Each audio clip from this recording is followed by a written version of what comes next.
Hey guys, it's me Jake from JakeMan21642. Thought I would take you guys just for a little night drive in what I've got my hands on right now.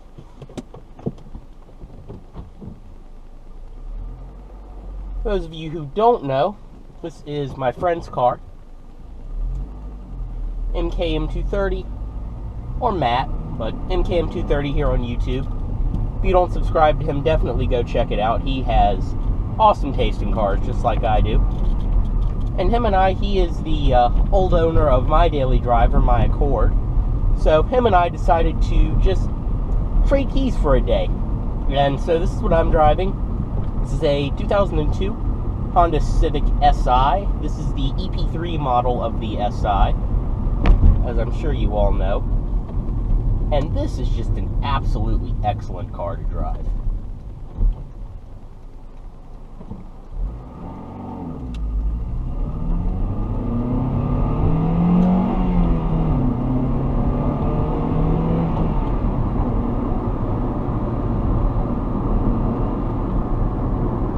Excuse me dumping the clutch just a tiny bit. This car has probably one of the shortest clutches I've ever driven, but this thing is just such a blast.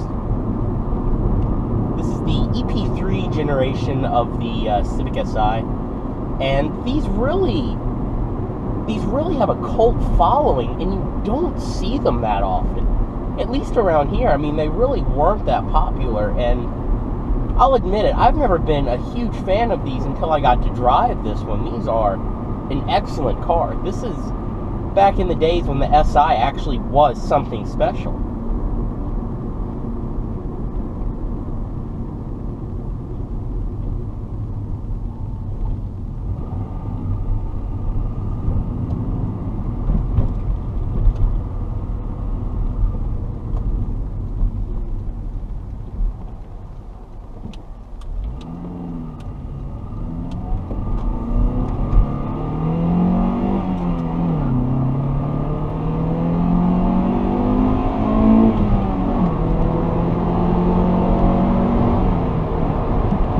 Full 0 to 70, that was about quarter throttle.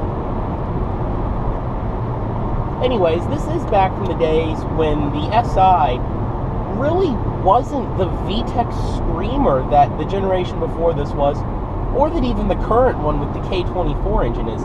This K20 is actually one of the smoothest VTEC-y performance engines I've ever driven. You know, this car really is not a screamer at all. I mean, I was taking it all the way to the red line right there. This is actually just a really fun, direct, torquey car. And yes, I know, people complain that the K20 doesn't have a lot of torque. This thing, I mean, that's fifth gear right there, just merging.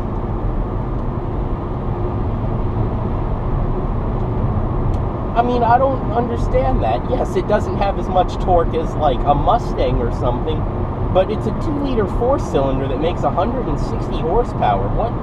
What is there to complain about right there? But I think this is definitely, because a lot of people today will cross-shop the GTI and the Civic Si, and I mean, then you get all the people like, this don't compare. This really does compare to the GTI. Yes, it's not as, like, modern, I guess, as the Mark IV GTI, which would have been out at the time. Yes, the GTI VR6 does make more power than this, but this is still a hot hatch, and Honda never really made that many hot hatches. Like, you hear all these people talk about how great a fit Si would be. This is what a fit Si should be like if Honda ever made one.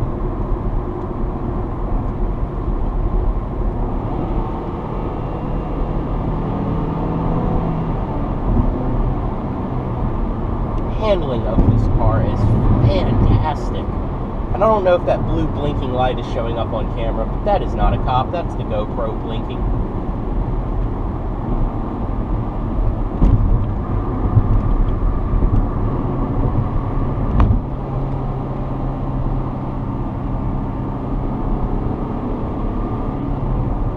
And this is such a typical Honda engine that just begs you to rev it. I mean, it absolutely begs for it, and it is so great.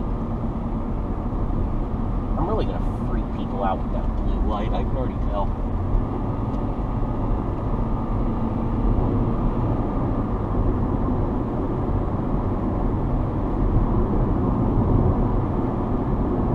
Now, driving around town, just normal city driving with this car, it's great. It's a hatchback. It's very capable. You can load up people, things, anything you want in here. Take it to IKEA and load it up, as I always say, for cars that have a lot of space.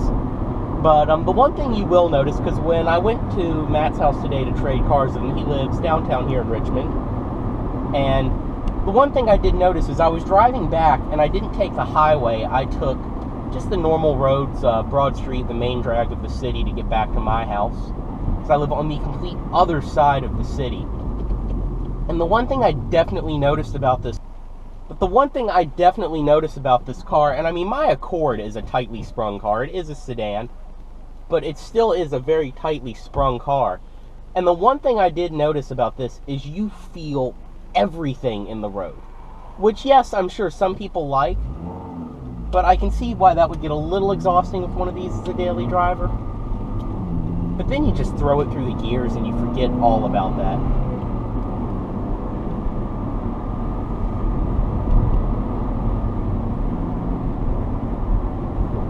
And it's actually a fairly easy car to drive, believe it or not.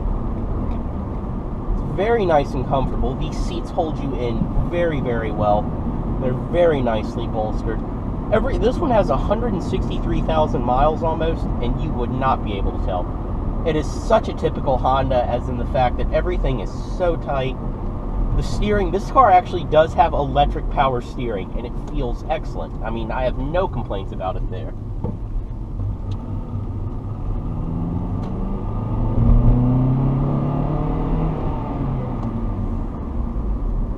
Engine, it's just excellent.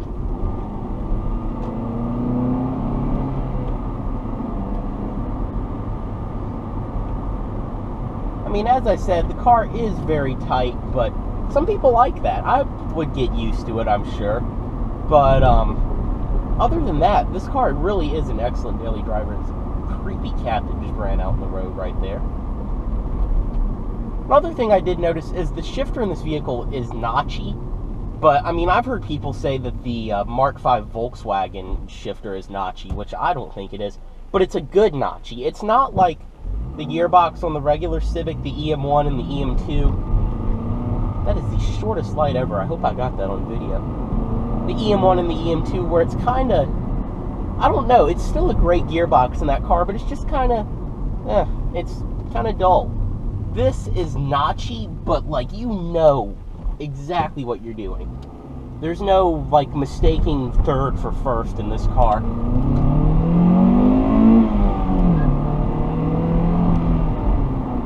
You can see what I mean right there. It's just fun. But very close gears, very nice. The car does have very high gears, so when you're on the highway, it does rev at about 2,900 or so at 60. I wasn't looking exactly, but it was close to $3,000. But you can see what I mean about being on this bumpy road right here. Everything kind of is transmitted into the cabin. But typical Honda, I mean, these weren't really known for their great interior quality, but it's not bad. Everything's... I've seen reviews be like, oh, this is all hard plastic. No, there's plenty of rubberized material in here. And like I said, typical Honda product, where 163,000 miles, no squeaks, rattles, anything like that.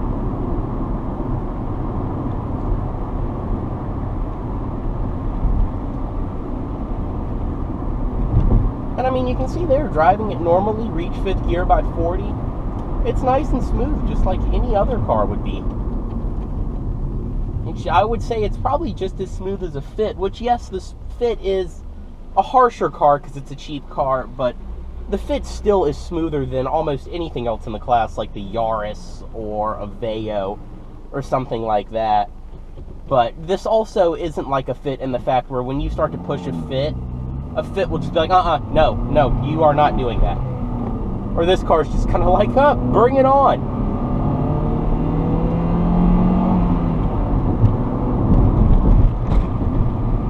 God, this thing is, just when you hit bumps.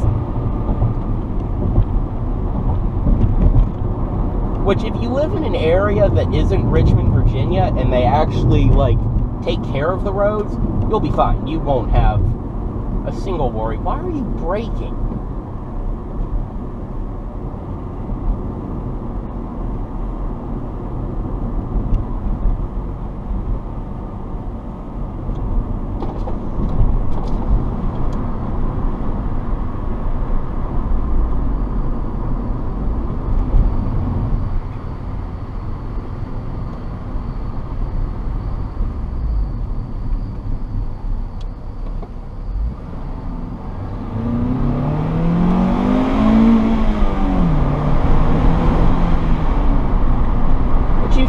I mean about this car really is not that loud and obnoxious like the new one is.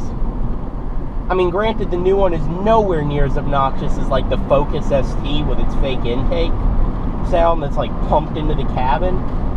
But like what I mean is my Accord with my intake on it is louder than this car when I punch it.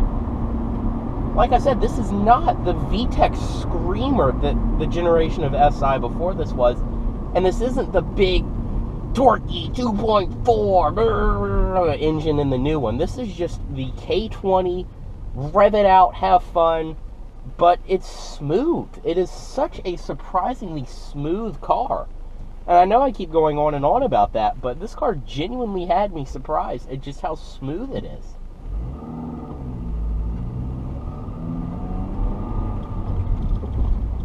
Typical Honda engine too, where it's very, very ticky. Like you can hear it ticking away. I mean, my mom heard it and she was like, God, that thing sounds like it needs an oil change. It doesn't. These things just naturally are that way. My Accord, very ticky, but runs and drives absolutely perfect.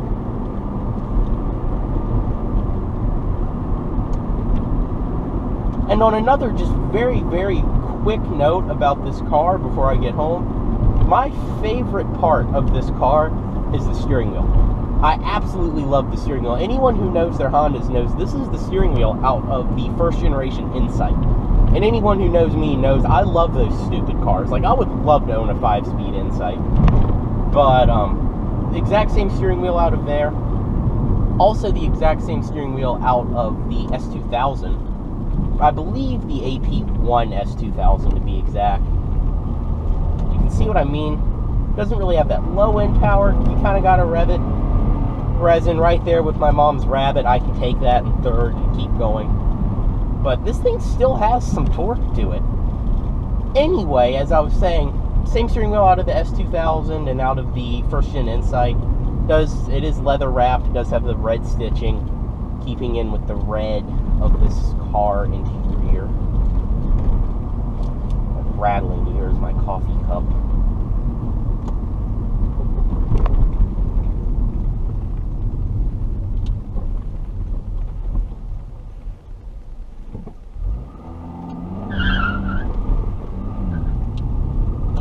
She'll light them up. Like, that was definitely more than I intended to do, but she will light up the tires. Sorry, Matt, if you're watching this. Like, if you give this car just a little bit too much gas right before you take off, it'll chirp them. And yes, I did intend to do that. I'm not that shitty at driving stick.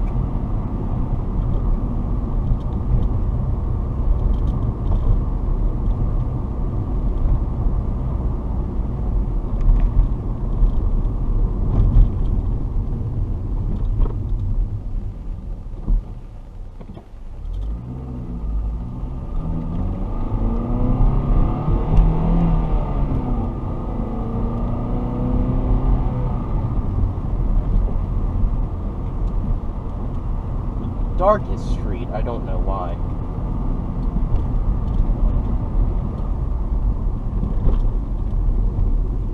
How about no Corolla? You have a yield sign.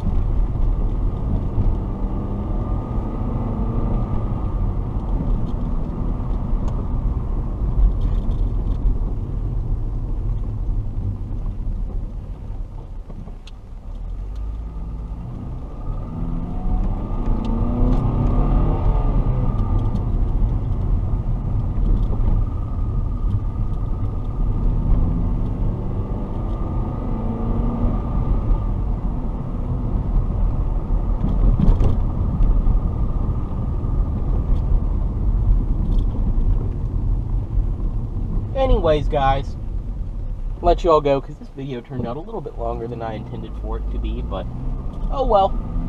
This has just been a video of the 2002 Honda Civic Si.